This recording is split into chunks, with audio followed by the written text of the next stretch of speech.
Hi y'all, Bebe here. Today we're going to do a quick overview, play-by-play of my elementary to high school recommended readings bookshelf. I like books. I'm a bibliophile. I love books. I can't have enough books, ever.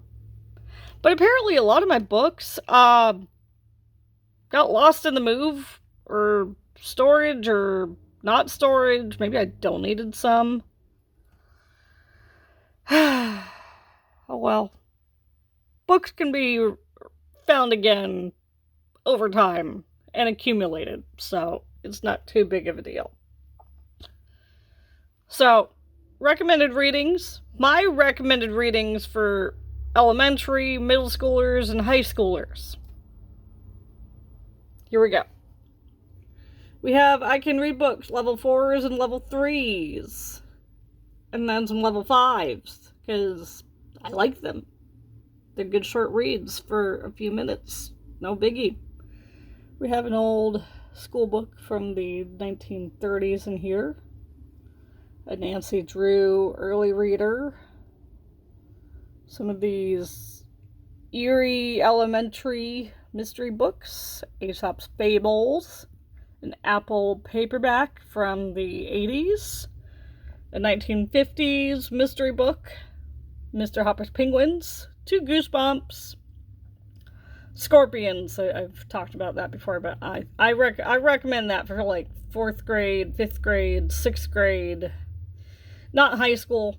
Don't ever use that for high school. It's very demeaning if you do that at the high school level, because it takes away reading opportunities from those who are light years ahead of Scorpions in terms of context, in terms of reading comprehension, vocabulary, grammar, theme, content, etc. Among the Hidden. Great story.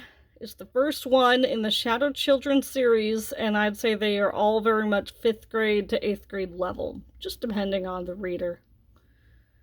We have Mockingbird. I read that earlier this year. It's a good autism, Asperger's type of novel with some PTSD in there.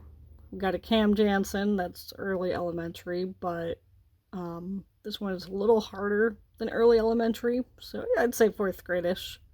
Mockingbird, I'd say you could read that 4th grade to high school. It doesn't really matter. Especially if you have autism and you want to read a chapter book, a novel about autism that's fiction, that's good for that, even as an adult. Hatchet, I read that in 5th grade. I think that's a good year for Hatchet. You could read it up to high school, no biggie. Coriander. It's like a Cinderella novel. And I read that originally, I bought it at a train station in Europe. Not this copy, but the book itself. And I read it in Europe summer after 9th grade. I rebought a copy in my 20s. It got donated by my mom to an elementary school that she worked at. And then I had to rebuy a copy this year because I was like, it's harder and harder to find a lot of old books that I enjoyed growing up. Holes, classic. If you know Holes, you know Holes. Great for, I'd say, 4th grade to high school.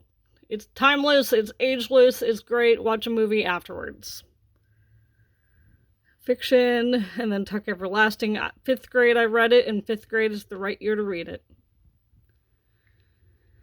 You could read it in middle school, but I'd say 5th grade is that bridge between elementary and middle school, even if 6th grade is your final year in grade school. You have 2 historical ones, Out of the Dust and A Dear America. That's fine. Those are anytime you want. Very 4th grade to 8th grade. We have a Judy Blume modern book. I still want to get some older Judy Blume books, like Super Fudge.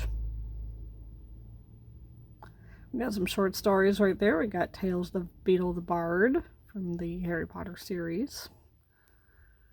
We got The Wild Robot with a movie based on it. Haven't read it and haven't seen the movie. We got a Civil War supplemental helper chapter book novel, which you could read If you had 2 or 3 copies, you could read it in a small group with classmates or friends. As long as your teachers are teaching, the Civil War in your history class, this was a great helper with that. We got The Adventures of Tom Sawyer at more of maybe like a 7th or 8th grade level. And then here we go, 8th grade begins Farewell to Manzanar. That's a historical fiction of the Japanese internment camp in California from the 40s. We got Friends Till the End. That's a good fiction YA book. Roll of Thunder, Hear My Cry. I read that in 6th grade, but you could read that up to 12th grade. Lord of the Flies. We're beginning our high school section and finishing off. Lord of the Flies, I read that in 9th grade twice because I switched to a different language arts class and I had to reread it. The Wild Bunch, that's the bank robbers of the Wild West of cowboys and Indians, but mostly just angry bank robbing cowboys. The 1890s. Like Wyatt Earp and Billy the Kid. After, which is like a post-apocalyptic situation of a high school that didn't have a shooting at it, overreacting and turning its environment into post-apocalyptic after another school has a school shooting.